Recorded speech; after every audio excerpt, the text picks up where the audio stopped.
Hello বন্ধুরা, good morning, welcome back to my channel. আজকে একটুখানি অন্যরকম দেখতে বেশ সাজুগুজু করেছি। সাজুগুজু করেছি এই হিসাবে যে আজকে একটু বেরোচ্ছি মানে শপিংয়ের জন্য। মানে পুজো এসেই গেছে তোমরা জানো, আর আমার তো আবার এদিক ওদিক থেকে টাকা আসে না, আর আমি অত লোকের মতন 10টা ভিডিও নামিয়ে রেভিনিউ জেনারেট করতে পারি না। তো আমি খুব সীমিত মানুষ, আমার হাজব্যান্ডের টাকাই আমার চলে।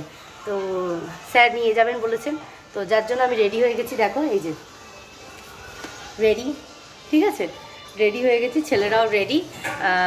তো স্যার গেছেন বাজারে, বাজার থেকে আসলে পরেই রেডি হয়ে আমরা বেরিয়ে যাবো। এবার কী কী শপিং করলাম না করলাম অবশ্যই তোমাদের সাথে পুরো ব্লগটা শেয়ার করব।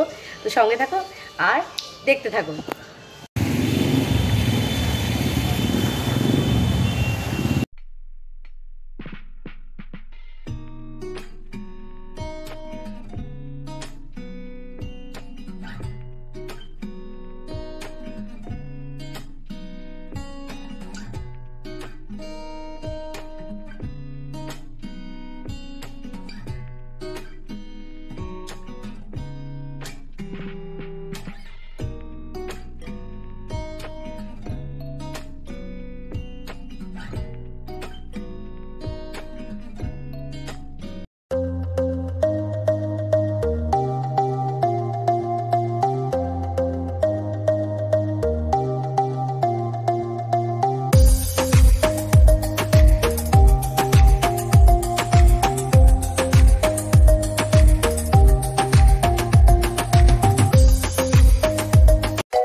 বিধ্বস্ত অবস্থা দেখতেই পাচ্ছেন। একটু আগেই এসছি, এসে আবার বন্দনাদির সাথে বেরোলাম। তার নাতি নাতনির যা যা কেনার সেসব কিনলো, কিনে খেয়ে এই ঘরে ঢুকলাম। এখনও চেঞ্জ করতে পারিনি, দেখতে পাচ্ছ। তো কি কিনলাম অবশ্যই তোমাদের সাথে শেয়ার করব, সেটা কালকে, ঠিক আছে। কালকে একবারে করে নিয়ে ব্লগটা শেয়ার করব। আর দ্বিতীয়ত হচ্ছে পুরো ব্লগটা ওভারঅল কেমন লাগলো, আমি ছোটো ছোটো পার্টি তুলে ধরেছি, কারণ বেশি ওখানে করা যাচ্ছিলো না। হ্যাঁ মানে জামা পছন্দ করব না আমি ইয়ে করব, তো যার জন্য যতটুকু তুলে ধরলাম ততটুকুর মধ্যেই যা ভালো লাগে সেটাই তোমরা like share comment and please subscribe my channel. ভালো থেকো, সুস্থ থেকো, আর সব সময় হাসি খুশি খুশি খুশি থেকো, দেখেছো এর মতন হাসি খুশি খুশি খুশি। চলো টাটা।